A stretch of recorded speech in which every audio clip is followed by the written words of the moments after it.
The program dedicated to exploring the issues, opportunities, and challenges shaping the great state of North Carolina. Join your host, Representative Jeff McNeely, as he delves into meaningful discussions about politics, community initiatives, and the people working to make a difference. Whether it's tackling local concerns, highlighting state achievements, or addressing pressing legislative matters, this show is your go-to source for understanding how North Carolina is growing and thriving. Stay tuned as we kick off another insightful episode of Taking Care of NC. Good morning, North Carolina. Hope everybody's doing well out there this morning. Representative Jeff McNeely here on a Monday, ready to get going. Got a great show today. I got my Register of Deeds here in Iredell County, Miss Renee Holland, and also the Assistant Register of Deeds, Miss Kristen Pennell. And glad to have both of y'all here with us today. Thanks for having us. Well, all right, all right. And then I know a lot of people say, why the Register of Deeds? Well, there's been some unusual things going on, but my Register of Deeds is really special. Renee in her office does a great job, and they're expanding some of the stuff they do. But first, I want to go ahead. They're in the studio with me. So, Renee, tell us a little bit about yourself. Kristen, tell us a little bit about yourself so people kind of get to know you, how long you've been Register of Deeds, whatever you want to throw in. If you want to mention that sorry husband, you can. No, I'm just teasing. Doug's a good friend of mine. He's one of my better friends. So first of all, we'll get started. So I am Renee Holland. So I was elected your Register of Deeds in 2022. So I will be up for re-election in 26. I'm backing her. And so just go ahead and put that plug in there. But yes, I will say that prior to that, I was in healthcare, but mainly decided to run for the position just because I've got a passion for public service. So anyway, here we are. But yeah, we've got a lot going on in our office, and we are excited for some new services that we have started offering. But today, I think we're going to be talking about some issues that we are facing with potential deed fraud. I do have my assistant with me today, Miss Kristen Pennell, and I will let her introduce herself. Hi, I'm Kristen Pennell. I've been with the Register of Deeds for about 12 years now. So yes, I'm excited for everything that we're starting to offer. We're expanding services, and yeah, excited to talk about the property fraud that's been going on and some things that we have to prevent that or to help monitor that situation for others, because I know that's a big concern in the community. Well, and y'all know, this was brought to my attention. Renee called me up and said, y'all may need to think about doing something about this. And tell you the truth, we're still trying to figure out exactly what to do. We'll get into that in a second here. I know one of the things that y'all are offering now y'all no longer, or do you still do passports? Do y'all still do the passports? You no longer do that, but you are doing hunting and fishing license. Yes, so that is something that we started and we implemented that August the 1st. I think since we did that, since it has started, we've probably done about 15 to 18. So it's been a very good service. We had some folks in the past who would come in, and obviously if they were going to get a lifetime license for a grandchild or a child that's under the year or under the age of 1 year old, it requires them to have a certified birth certificate. So where do they come to get that? They come to our office. So it's just kind of a convenience, one-stop shop, if you will. So anything that we can do to help our citizens, that's kind of what we're looking at. So now I got a question. Do you know of any other Register of Deeds that's doing the hunting and fishing? No, that's the beauty of this. We are the very first. Cool. We are the very first in North Carolina. So I've had probably over a dozen other registers to reach out to ask, how did I start this up? Who did I contact? What was the steps? So I'm talking with them. So who knows? There may be others across the state that do that. But yeah, so.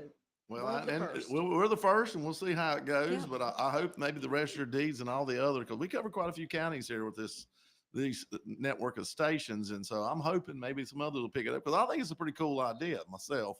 The more access or more places you're able to go, and like I said, less trips you have to make, that's wonderful for the taxpayers, in my opinion. Mhm. So yeah, and if you haven't got the lifetime sporting or sportsman's license, which covers hunting and fishing, now you still got to get a few attachments to that, as they say, endorsements. But if you want to get that for a grandson or granddaughter when they're a baby, I know my father-in-law got that for my son when he was a child. Great gift, fairly inexpensive at that time to do it.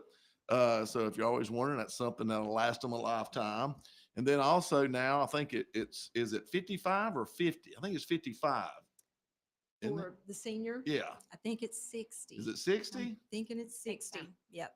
Okay, I was thinking there was one where it was 50 or 55, and then Mhm. maybe there's another. But anyway, you might want to look into that, folks, because that's a pretty cool deal. Once you turn that age, you can get the lifetime deal going, and it's pretty reasonable too. And then you don't have to go back. So a lot of good things we've done along the lines of hunting and fishing and wildlife here in North Carolina. So now my Register of Deeds is stepping in.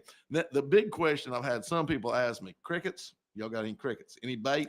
No bait. No, Dadgum. no. And in fact, That may be the next thing we look at. Yeah. Look at it. Yeah. Putting this in a Yeah. live well for the Mhm. minnows and a little cricket habitat there or There's a something. need for it. That- We'll look Yeah. into it. Yeah. We're trying to make money over here in Ireland. I don't know That's what the right. rest of y'all are doing, Yeah. but we're trying to turn a Mhm. dollar over here. So we're trying to get going. All right. Well, let's get in a little bit to what you called me about. And I know we can't say names, but we can tell the story, and it's kind of crazy. But we try to make everything as convenient as we can in government. I know y'all don't believe that out there, but I swear that's what we're thinking when we start the bills. This is going to make it so much easier. And then by the time we get done with the bill, we're like, I think if we'd have left it alone, it'd probably been better. But in this cases, we've tried to make things a little more accessible, especially because of COVID and whatnot, but we may have gone too far. So tell us a little bit about the scenario that happened here, and then talk about what's set up with your office. And I'm sure a lot of if not all, the other Register of Deeds offices in the state. So we had a case not too long ago where someone, and I think probably what prompted this was their identity had been stolen. So I think the citizen, what had happened was, as a result of that, they had already put in some safety measures to have some investigation completed about their identity being stolen, but they had also signed up with our free deed monitoring notification system. So when a document is recorded in our office in a person's name, they will automatically receive an alert. It is in real time. And so this particular individual received an alert notification. Of course, it was after 5, so they did contact our office the very next day. And so we were able to look into what they had reached out to us about as far as a deed of trust that had gotten recorded. So at any rate, when we looked into that, thankfully they had the property check, and so that prevented any money being transferred, which was a good thing, because once that happens, it can really be a challenge for that. I call them the victim because that's what they are, for the victim to get their property back. So and I can let Kristen elaborate a little bit more on that if she would like. Yeah, but- and I would just like to state how important it is that he had the property fraud set up, because there was attorneys involved in this. There's realtors involved a lot of times, and if it had been an hour later that he would have been notified, that money would have been wired and it would have been gone. The criminal would have gotten, I think it was $350,000 wired to their account. Wow. And you're pretty much just stuck. You got to go through court to get things back generally. So a lot of people are concerned that you don't get the alert until after it's recorded, but it can really help you since it is in real time, like Renee stated, that you get that alert. You can hop on it. You can contact the law office that recorded it and check into that and see. But and it seems to me a lot of the common denominator in most of these that have happened is the notary laws need to be tightened up a little bit. Well, yeah, and see, we actually did some, and if Retha Gaither's out there listening, she's going, "I told you, Jeff McNeely, I told you." Mhm. And Aretha's husband passed here not too long ago, and so my condolences on that. But she was our former clerk of court to not clerk court clerk to the board of commissioners, but also a notary, and she was always very, adamant about you can't let this go, and you can't, and so that's kind of where we're at. A notary out of South Carolina, who I think also was an attorney, got her signature and stamp basically hijacked onto a document. And the bank, I think, was out of state, maybe somewhere in the Midwest. So the whole thing, it was a lot of things had to line up or do. And this is what I always say: if these people will work this hard and are this smart, why don't they go get a dadgum job, Right. and be a positive to society instead of wanting to do something criminal? But I think there's that element of it's almost like a drug high that I'm pulling this off. I'm pulling this off, and that's always great till the police show up while you're counting the money, and then they take you to jail. That ain't the high then. That's coming down off of it. But I mean, this is kind of scary because to me, you work all your life and you pay off the loans you got, and you want to say, I own all my property. I don't owe nobody nothing. And that's when you're at your greatest risk. Right. Because without a lien from some bank or some other, deed of trust on it, then right now, if you're not careful, it could be fair game. And y'all were doing everything you can, and everything looks good. So, everybody would love to blame the registers of deeds. How did you let this happen? Right. But there's a whole lot of other factors involved in this that y'all are doing everything you're asked to do. So now the question is going to be, what do we do? Do we come in and do we make it where you've got to, you can't do stuff online like show a driver's license without your face in the picture or whatever, because you can get all kind of documents made now. Yeah, I mean, I think that's the start of, we live in a world where everyone's pushing this electronic stuff. Faster is always better. And that's not necessarily the case. You don't need your house closed on in 24 hours because you're leaving all these, spots where people can come in. So yeah, right now the Secretary of State's pushing like the remote online notarization to where you can just video chat and you just show your ID to the camera. And, there's no real way to confirm that ID is correct and who they say they it's are. legit. It's a real ID. It could be fake. Right. They're And that's made all kind the of time. that's kind of what happened in this one that we're speaking of that's recently happened. They had an ID, they showed it. It was the guy's exact ID. It was his new real ID he had gotten. They got that image from somewhere, showed it to the camera, and they're able to take out a loan in your name. So Well, that's it. I mean, there's so much stuff we store on our phone. We take pictures of this. So when I go to the airport, all I got to do, I just show you my phone, and it comes up and it's got my boarding pass. Oh, well, here's my license. You want to see it that way? No, I don't do that, but a lot of people do. I know my daughter and my son, everything's in their phone. Right. All their credit cards, they hold it over the thing and it pays. I'm still trying to get cash out. I'm that old school guy, and I'll probably get hacked too. But I just keep thinking to myself, as my granddaddy used to tell me, the best way to double your money, son, is fold it once and put it in your pocket. And I don't know if that's necessarily true, but it does keep it. Yeah. So anyway, with all the convenience we have, there's somebody else sitting out there trying to figure out a way to get you with this convenience. Right. So I will tell you this, and it is very scary. You can go onto Amazon, and I shouldn't say this because I'm going to give some folks some information. Well, yeah, but it's out there. Yeah, it's out there, and I'm sure they've already attempted it. But at any rate, you can go onto Amazon, and if you've looked up someone who is a public notary on the Secretary of State's website, that's now public knowledge as well, you could look me up, and I am a public notary. So you're going to learn what my expiration date is. So you can go onto Amazon. You can be Renee Holland. Have that seal and made. You can get that seal made, and it can probably be delivered within 24 hours. So that is the one thing that is very scary, that anybody can just get their seal. And, if they look you up, they can put in a different phone number and reach out, and certainly they can notarize documents in my name. And until something happens, I don't know what you can do. If there's something that General Assembly needs to do to make it to where you only can purchase these seals. Through the state. Exactly.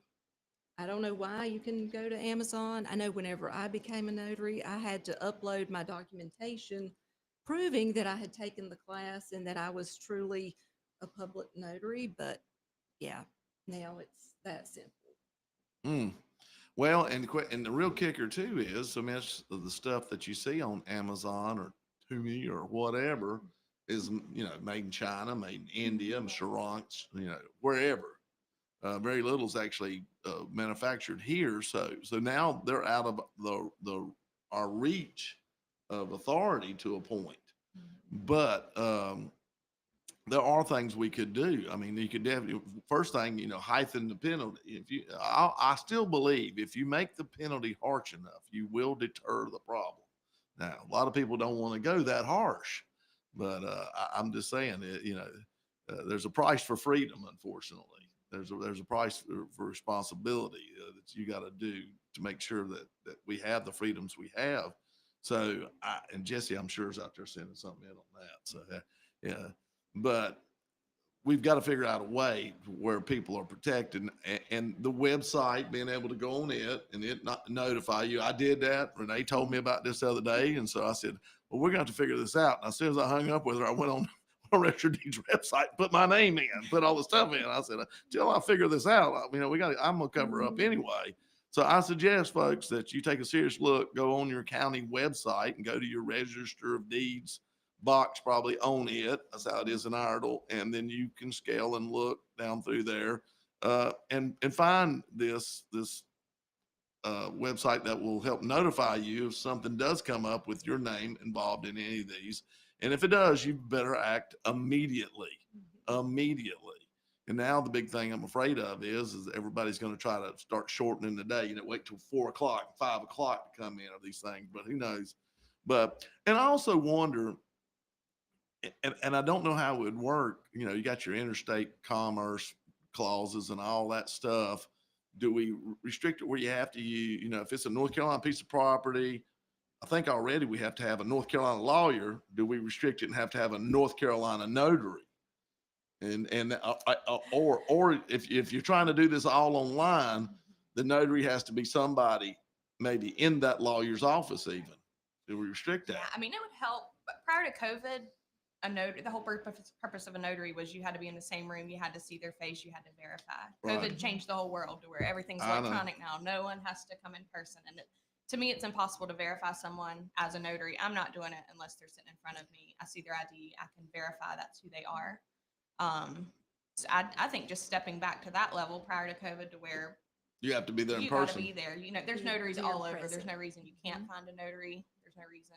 Well, you're talking $350,000. There's no reason you can't get on a plane, fly somewhere. Correct. That's what I'm thinking. Get And, your and car that's and a, big, drive. a lot of times with the fraudsters and stuff, they're out of the country. That's a big Oh, yeah. sign. They're in Mexico. They're in Panama. They're in all these places. They can't get there. They need it electronically notarized, electronically recorded, and they'll start getting really pushy towards the attorneys at the end. Where's my money? Why haven't I got it? That's But usually the I red just think flag. notaries is the biggest problem right now, because we really, prior to COVID, I don't recall seeing the fraudulent stuff like we do now. It's like they figured out this loophole now that we can do it electronically. We don't have to show our face anywhere, and criminals are a lot more prone to do stuff if they don't have to show their face. They can just hide behind the computer and do it, and I feel like that's really where the biggest issue is today. Well, this is definitely something, and we'll have to find a vehicle maybe, but this is definitely something I feel like we need to address in the short session. I don't know if we're really going to get back much this year. If we do, it's going to be hard to get anything done, but maybe come next April, at least start that. In the meantime, folks, make sure you go to that website. Didn't cost a dime. That it will watch after and let you know, notify you if something comes up. Either that or go out and take a home equity loan out for just a little bit of money, and then the bank will own you and nobody can get to you. There you go. Sometimes maybe it's good to be in debt. I don't know. We'll have to figure that. So anyway, it's really does bother you because, like I said, you work hard all your life. You try to check all the boxes of doing the right things, and, get yourself set up for a ripe old age, enjoy the golden years, and somebody comes along and steals them, Right. basically. And you hear this all the time. And sadly, it's usually the older population among us are the ones that get scammed so much because they're not used to technology and they don't understand. And I never will forget in one instance, this lady, said a lawyer contacted her, and after it was all said and done, proving that it was somebody from out of the country, she goes, well, I still can't believe a lawyer would do that. They never were a lawyer. Yeah. You trust too much. They never were a lawyer. So we got all the way back to the very beginning of the thing. She still believed. So never were. But I hear these stories. And it breaks your heart too, knowing that people saved and worked all their life, and next thing you know, scammed out of whatever. So with this instance here, it really got down to minutes before things went wrong. Yes. And I don't know how long it would take to fix that through the court system. And to me, How much it's going to cost? to me, Yes. my question is, do we put more regulations on y'all? Maybe not. Do we put more regulations on the bank side of this? Because to me, they're the ones. That's where the money's involved. But now also there's land, so it's back to y'all. There are people just trying to steal land. Especially if it's a vacant, a vacant piece of property, and someone drives by continuously and realizes there's nothing happening at that piece of property. That's one of the things that, we've seen and heard as well. They will go ahead and create a deed themselves, prepare it themselves, and go through the channels of getting it recorded. And before you know it, they now own that piece of lakefront property. Mm. So that's something as well, not just your property with your house or anything like that, but just Wonder for if we folks that have just vacant land sitting around, those people really need to pay attention and certainly make sure they get signed up with our property deed check. I mean, I wonder, do we do like a 30-day grace period from the time it's filed? That theoretically is there sitting there 30 days to be upset or changed or whatever. I don't know. I mean, there's things we can do. It's going to make it difficult on somebody. More Right. regulations. We hate more regulations, Right. but public hanging might be easier. No, I don't know about that. Just saying, folks, you make it harsh enough. Once again, you can deter the problem. But I know somebody tried to steal my property. That's how I'd feel about it. But that's a whole nother story. It'll get a little more personal with me. So, but this is just going to get worse. It's not going to get better. And we need to do something. We're going to take a look at this, and I'm going to work with Renee on this. Kristen, I work with you also, all y'all, but other Register of Deeds, and maybe y'all's association, the Register of Deeds Association, comes up with a game plan. That would be a good idea, and give us some ideas of what would not be so cumbersome, but yet effective for y'all. So that's going to be the main thing is trying to figure out something. I always tell everybody, we can come up with a great law that says you can't go but 35 mile an hour on an 8-lane interstate. Now, being able to enforce it and getting people to abide by it, that's a whole nother story and actually do it. So that's why we're going to all have to work together to figure out what's something that the Register of Deeds office can do, that lawyers will do, and notaries should do. And so, and like I said, we probably do need to go back and tighten up some stuff. But we realized, it was great then. It was fine. Business had to get conducted. But now there's a different world than it was when it was back during the pandemic. What else are we thinking about doing? Do we have any projects over at Register of Deeds that we're going to expand and do more since we're the trailblazers of the state? That's right, since we're the trailblazers. So, I don't know. We've got some ideas, but, we'll see. I don't know. This past February, we did our very first mini wedding. So, for a lot of folks who come to our office, obviously you have to come to get your marriage license. So we did offer, sometimes folks will go next door to the magistrate to get married. And when they realize that the magistrate is located inside the detention center, sometimes Their facial expression is like, we're going to jail to get married. So we decided that we would try something. Again, this is thinking outside of the box. And so we were able to offer, it wasn't of any additional cost to the applicants. They still pay the fee for their marriage license, pay the magistrate their fee, but we did have some space in the office that we could set up to decorate, to make it look a little nicer and a little bit more intimate, if you will. So, Photo op, a good photo op. Good photo. yes, but we also had some cupcakes for their guests. Wow. We were able to set it up and decorate.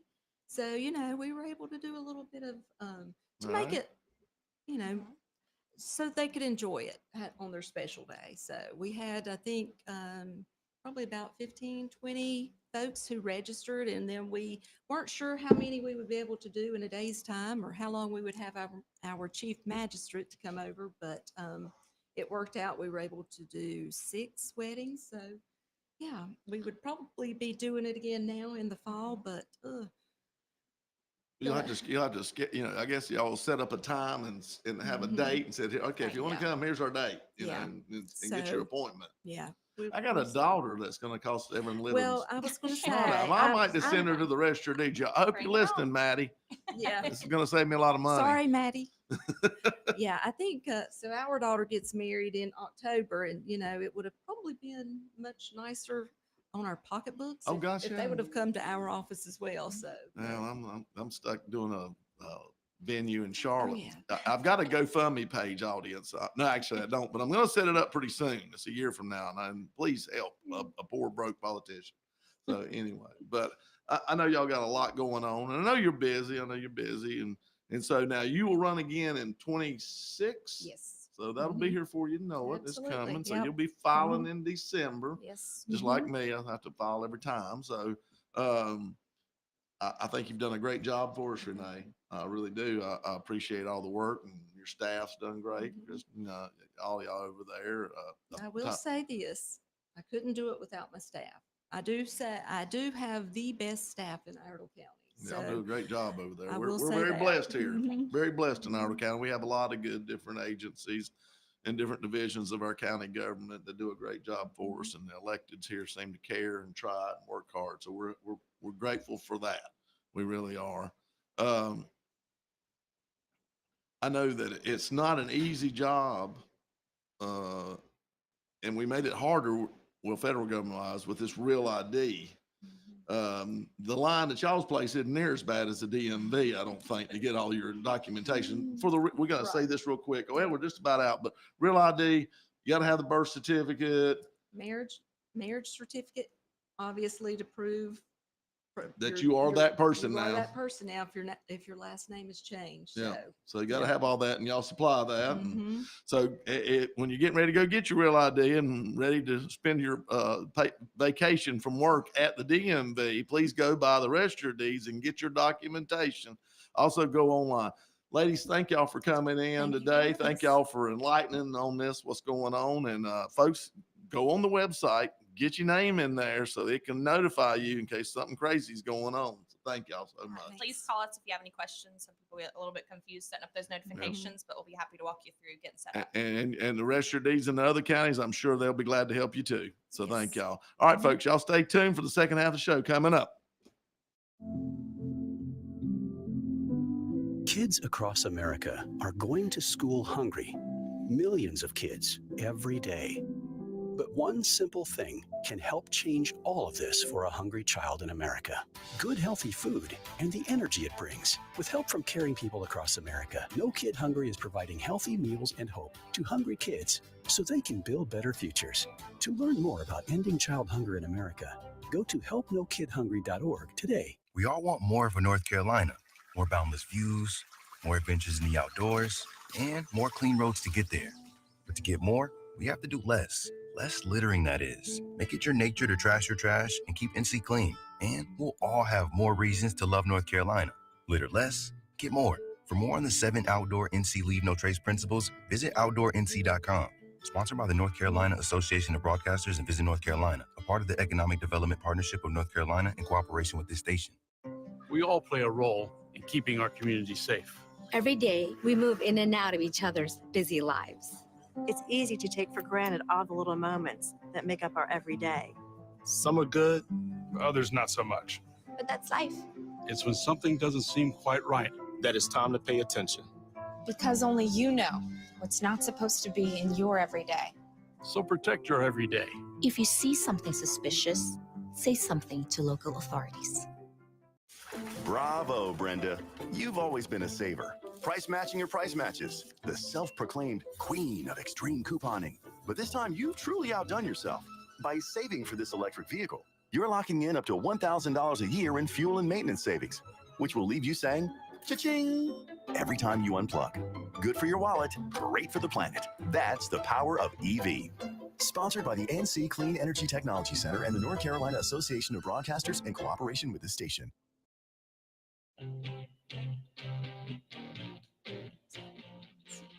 Get the microphone going here.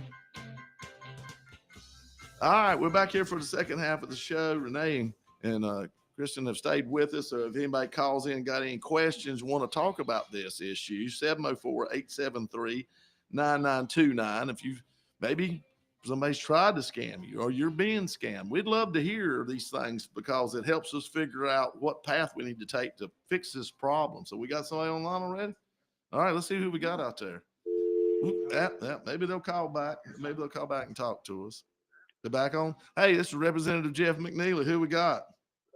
Yes, sir. This is Arthur Williams. Barrett, I called you a few days ago about the license, driver license renewal. The real ID. Yes. Do I have to take my birth certificate to the DMV? You'll have to either take a birth certificate or a passport. Can y'all hear? Hang on a second. Let me turn you up here. Make sure everybody's up. Y'all up? Can you hear now? Okay, so I got Renee on here. He's asking, does he have to take his birth certificate, his real ID? He'll either have to take that or his passport, correct?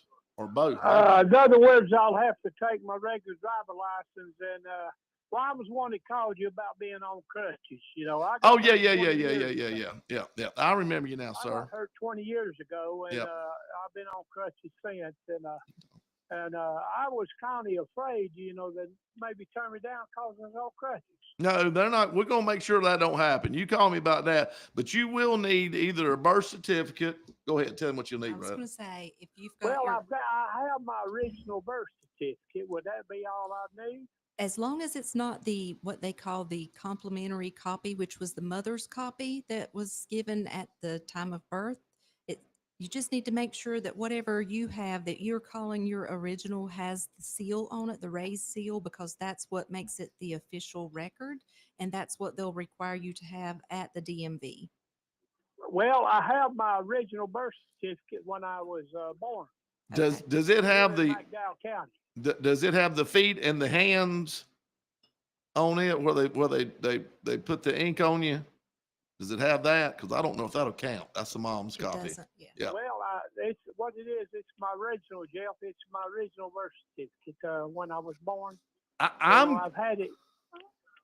I'm going to say if I was you, I would make a trip by my Register of Deeds and get a copy from them to make sure you got the seal, because there's nothing worse than going and standing in line for 3 or 4 hours or waiting or whatever it is that's got to happen to get it, and then you don't have the right documentation. I would do that just to play it safe. Okay, I have my original driver license. You know, it's got my picture and my name and address and everything on it.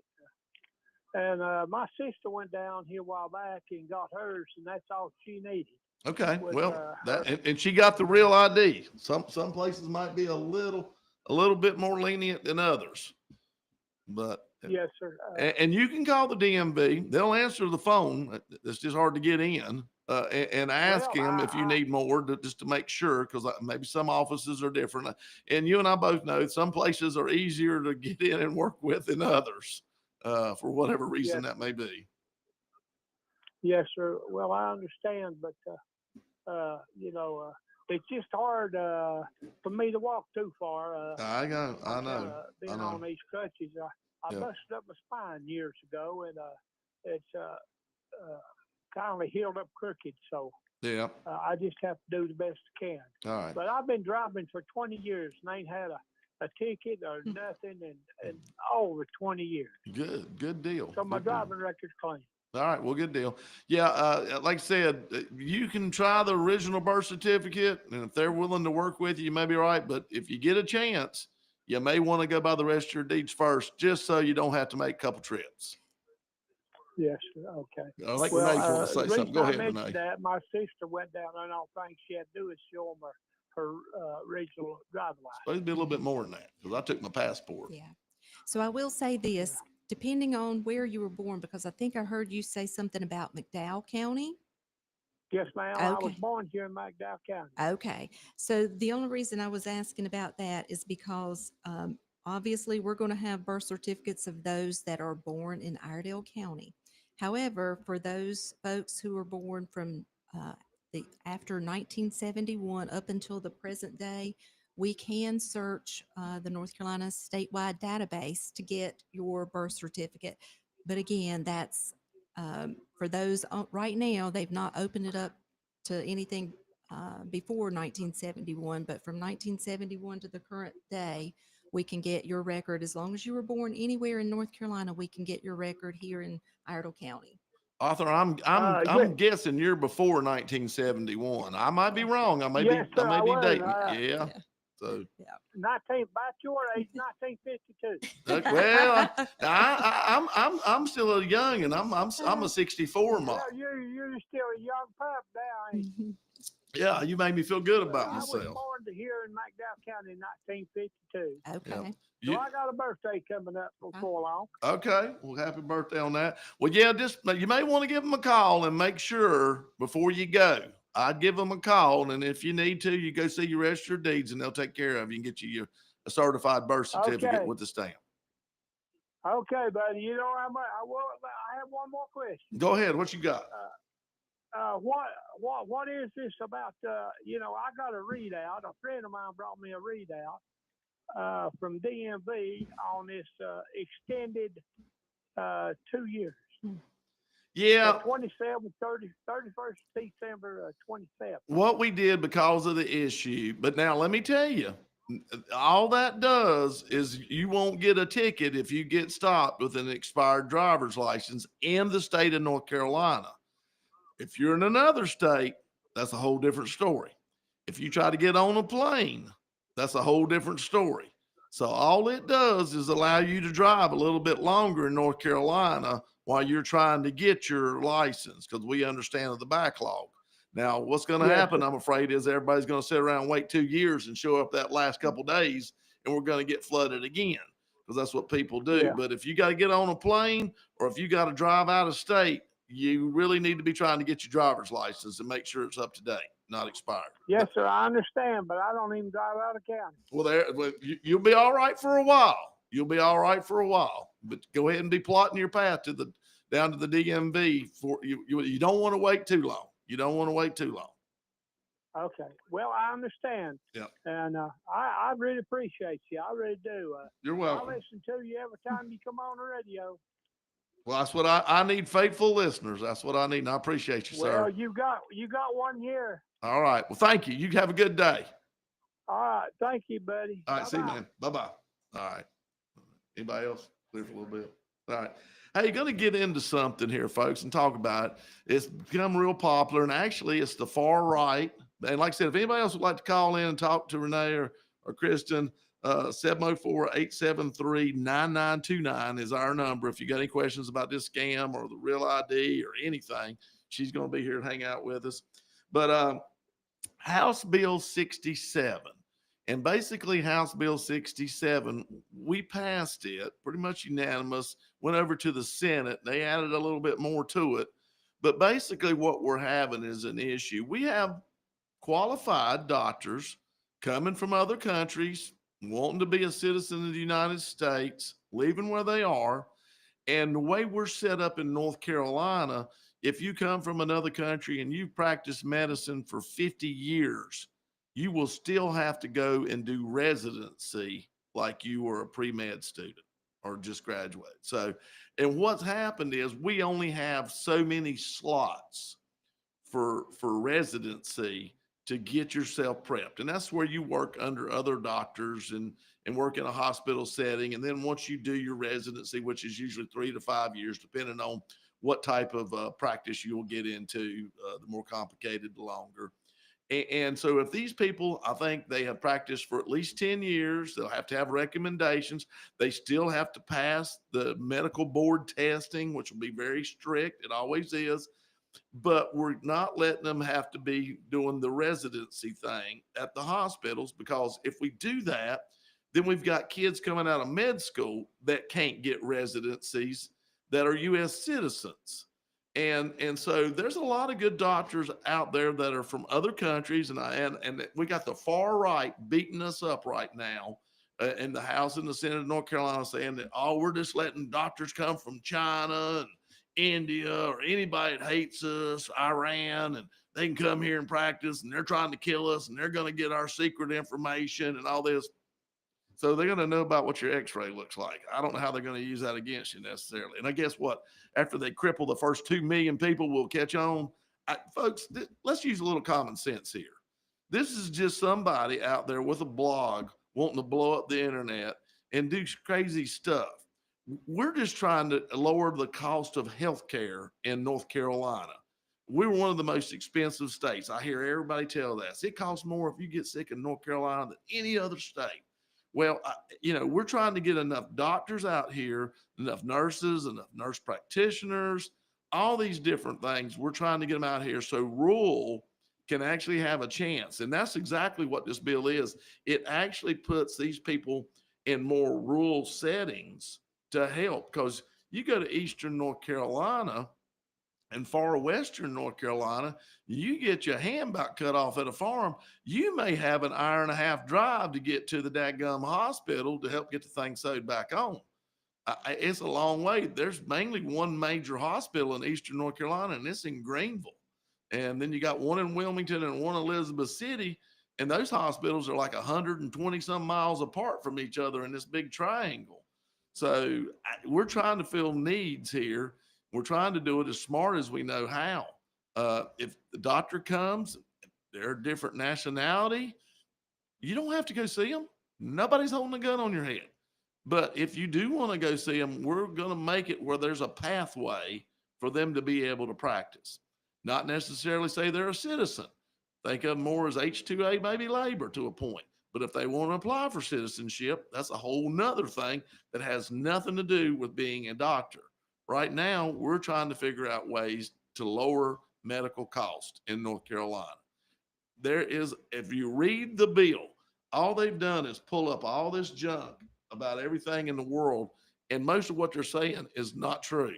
So trust me, we're just not handing out a medical license to anybody and everybody from every country in the world.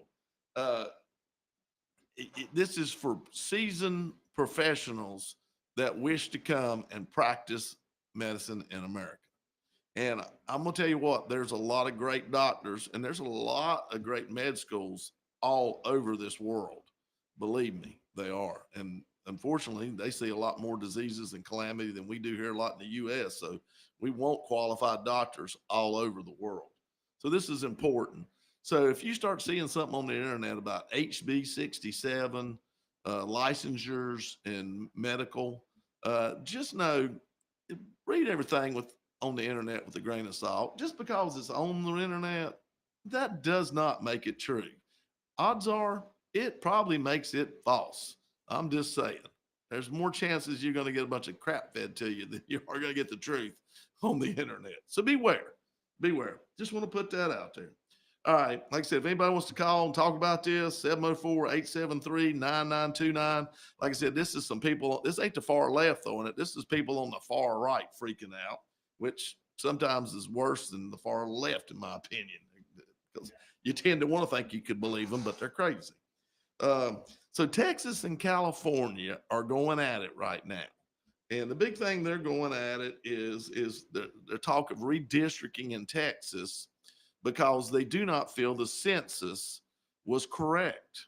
And so then California says, well, if Texas can go ahead and redistrict, and we're going to redistrict, and we're going to make sure we cut out all the different states. I mean, all the different Republican districts that we have now as possible to offset whatever Texas does if they cut out Democrat ones. Well, this is a crazy game.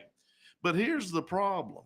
And I talked about this for some that listened to me when I was on the other station, and now I'm over here on Wham, which is a great radio station, and I hope you keep tuning in. The census that came out in 2020 was the most screwed up census we had. They do a preliminary census report in December, and the final usually comes to us about the middle to the latter part of January. Well, in this 2020 census, and that was the difference between the Trump administration ending and the Biden administration beginning, we did not get the data from the census till about middle of February. So it was almost a month late, which has never really happened. Then we start looking at the preliminary numbers from December, which rarely changed more than about 0.5% historically than the numbers in January, now February. But in this particular census, there were states that had changes up almost to 5%.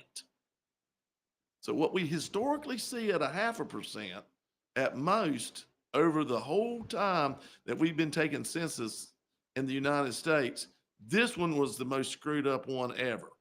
And we saw actually gains of almost 900,000 people in the state of New York.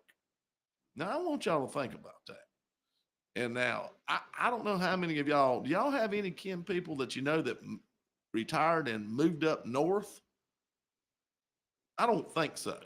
New York State is like number 2 in U-Haul rentals, and they're one way. They're just leaving.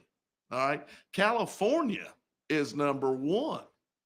Now, why is the census so important? Let me tell you why the census is so important. Because you have 2 senators for every state in the union, no matter how small they are, no matter how big they are. California has two senators. Rhode Island has 2 senators. But the United States House of Representatives is based on population. So when your population increases, and if it increases around 820,000, I think it is now, maybe 860. I got to go back and look. They redivide every time we have a census, but it's about 750, 800,000. If it increases by that much, then you're going to probably pick up a district. You're going to get a new congressional district. North Carolina did. We got the 14th, which kind of was made over like Kings Mountain, Gastonia, all through their parts. I think maybe a little bit of Mecklenburg and over in that area. I believe we should have had a 15th also. I believe North Carolina is bigger than what they said in the census. Believe me, people are moving here left and right constantly all the time. We're growing, even in the little small counties in eastern North Carolina, they're growing. So I believe North Carolina numbers were skewed. California was able to remain the same and did not lose a congressional district. Michigan did. They were one of the few, but very few districts were lost in blue states where people have been leaving by the droves, coming south, coming to the red states. If you can tell me California didn't lose 800,000 people that were registered voters, citizens of the United States, I'll tell you, you're crazy. But now what they did, they backfilled them with people that are not U.S. citizens that are not. So they went out and counted heads. You know, the worst thing that can happen when you go on a kindergarten field trip is to have a bunch of other kids walking around where your kids are, because you're just counting heads. You don't really realize who's there and who's not. That's what California did. They went on a crazy kindergarten field trip and just started counting heads when they ran out of the right people. Got a call? Let's see who we got here. This is Representative Jeff. I done talked it through it. Maybe they'll call. Maybe they'll call back. So anyway, all right. Hey, this is Representative Jeff McNeely. Who we got? Jeff, this is Chip. It's been a while since I talked to you. Hey, brother. But, how are you? Hey, I'm doing all right. Hope you are. Yep. That what you were saying, I caught the tail end of it, but it was something I was going to call you about anyway. We have one of these guys that are running for the Senate that we're fixing to have vacated, and they had asked him about that, and he got real vague about the doctors that are coming in. I mean, it was, you know, it was easy to tell. I didn't see nothing on the internet. But I mean, is all we going to be able to get is foreign doctors? I mean, in the rural areas, do we not have any that speak English coming through medical schools anymore? We're trying to get it, but you know, here's the problem. You're leaving college now with so much debt as a doctor. It's hard, really hard to get kids to want to go into that part of the medical field. A lot of nursing going on, a lot of other stuff, physical therapy, but our actual med school numbers are kind of flat to actually negative. So that's one of the reasons we're in this issue. These kids are finding it hard when they get out and practice with the way the insurance companies and all the Medicare, Medicaid things that are going on to actually be able to make the money to pay back their loans. It's a different world than it was just 10 years or 15 years ago. And so that's why a lot of them. Two of my doctors are students. They just have graduated. Yeah. One is the son of my doctor, and he has just started with his daddy. And the other one is does rear end work. You know what I mean?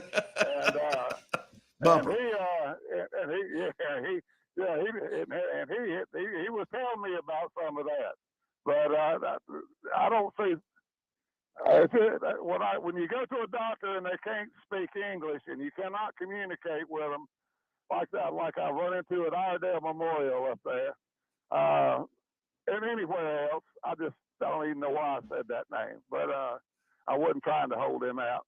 I know. But it does not inspire any confidence. I don't care how old they are. I get you. They can't talk to you and communicate.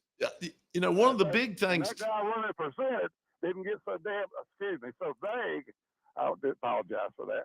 If he hadn't gotten so vague about answering that question, I wouldn't have thought that much about it. But now he's really got me interested. Yeah. So you're telling me they got credentials, that they're checked out, and whatever this guy was reading on the internet I didn't know nothing about it. But you're telling me they're 100% qualified. The state runs and puts them through their paces, and knows that for a fact. Is that what you're telling me? That's what I'm telling you. It's not just anybody and everybody. The people that will come, they will be vetted very thoroughly, very thoroughly. Well, that was where he got vague. That was where he got. Maybe he just didn't know. Well, and he maybe didn't know the law, but I was on the floor, and two of the guys that passed it are two good friends of mine that are doctors, and I can tell you right now, another doctor ain't going to pass something that's going to hurt him and his other doctor friends, and so they both wanted this. Grant Campbell, good man out of down there at Concord, and Tim Reeder over there at Greenville. Really tell you that, you know what the real problem is? The rural hospitals, hospitals are disappearing. I mean, just like Davis disappeared here, the rural hospitals are disappearing, and so that's why it's getting so hard. They had a deal set up. Davis thought they had a deal set up, and that deal fell through, or they'd still be running. I know, but it didn't. It didn't because they couldn't show the numbers. Well, now, Duke because we got some rear ends. It wasn't because of money. Yeah, I mean, as it turned out at the very end. Yeah, it's always about money. But Duke bought Lake Norman, and I worked real hard to get Iredell to buy Davis over here so we could get the emergency room at least back open, so we have at least some options. And they didn't like that idea. Well, they didn't. I've been working on trying to get them some money. I'll just tell you straight up, and I'm still working on it. I thought I had it, but we didn't do a budget. But I'm trying to help Iredell out in the deal because that hospital hadn't been kept up. Davis hadn't been kept up. Mr. So there's Green's one of the easiest people in the world to get along with over there. Yeah. If you can't get along with Mr. Green, I don't think you get along with nobody. Oh, he's good. Who else you talking to? That was who. John was one of the ones. There's been quite a few over there that like I said, we've worked hard to try to get some money to help them refurbish that hospital so it could get up. And one of the big things we really worked on is not so much the emergency room, but it's the upper floors, because that's where the psych wards are, the psychology wards and whatnot. And we do not have beds for people with mental disabilities and issues in North Carolina. We're probably a third short of what we need for those people. Send them all up there to 5. Oh, that's what we were doing. Well, it's But you Fry's got booked bear out. in mind, we got a lot of older people still here in yeah. Iredell County. We got a lot of older folks here, Yep. and they do need a place to go. So anything you can do to help us out on that front, I'm one of them. I appreciate you. I'm working, brother. I'm working. We're gonna get it done. And we appreciate you. All right, man. See you. You too. Bye. Bye-bye. All right. Appreciate you calling in. Oh, that gun, we're getting down to the end. It happens quick. All right. I got to tell this real fast. Here we go. As crazy as it gets, folks, Winston-Salem Forsyth schools got audited by Dave Bollick, North Carolina State Auditor, $46 million budget deficit. $75 million was given out in bonuses. I got to pull up this one thing. In 22 and 23 with COVID money instead of doing what they should have done. It was craziness. So let me see if I can get to this one because I got to read it because this is almost comical, sadly.